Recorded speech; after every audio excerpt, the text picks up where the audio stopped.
హస్బెండ్ని ఏమన్నా కావాలి అని అడిగిన తర్వాత వాళ్ళు వితౌట్ హెజిటేషన్ ఏమీ చెప్పకుండా సరే పద అంటే ఎంత హ్యాపీగా ఉంటుందో కదా. అది చిన్న విషయమైనా పెద్ద విషయమైనా కోర్స్ చిన్న చిన్న విషయాలకైతే ఇంకా ఎక్కువగా హ్యాపీ ఫీల్ అయిపోతాము. మనం అడిగినది పెద్ద పెద్దవి ఏం అవసరం లేదు, చిన్న చిన్న వాటిల్లో కూడా చాలా హ్యాపీనెస్ ఉంటుందన్నమాట. అలాంటి మూమెంట్ ఏంటంటే నేను చెర్రీని బై వాక్ వెళ్ళి తీసుకొస్తున్నాను, పిక్ చేసుకుంటున్నాను అని చెప్పాను కదా. సో అలా రోజు నడుచుకుంటూ వెళ్ళేటప్పుడు స్కూల్కి వెళ్ళే దారిలో ఒక చిన్న ప్లేస్లో ఒక 4 to 5 కదంబ పుష్పాల చెట్టు కనిపించింది అనమాట మాకు.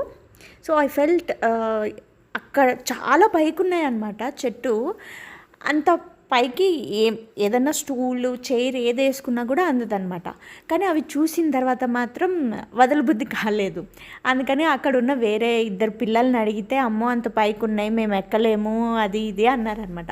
ఇంటికి వచ్చిన తర్వాత మా హస్బెండ్కి చెప్తే సరే రేపు వెళ్ళి కోసుకుందాంలే అన్నారు. సో ఐ థాట్ ఏదో నార్మల్గా చెప్పేశారేమో అనుకున్నాను. కానీ the next day he took very seriously పద వెళ్ళి తెచ్చుకుందామని చెప్పారనమాట. అండ్ అక్కడికి వెళ్ళిన తర్వాత అవి చాలా పైకి ఉన్నాయి. ట్రైపాడ్ స్టాండ్ తోటి అలా చాలా ట్రై చేసాము, బట్ కుదరలేదనమాట. తర్వాత ఆ పక్కన ఏవో కొన్ని పోల్స్ కనబడితే ఆ గెడకర్రలు తీసుకొచ్చి ఇట్లా కట్ చేశారనమాట ఫ్లవర్స్ని. అయితే ఐ ఫెల్ట్ రియల్లీ హ్యాపీ అనమాట.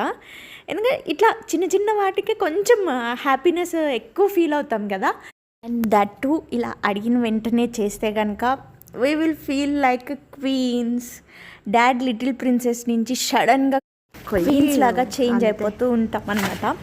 So that's it for today. Thank you so much for watching this video. Please subscribe to my channel.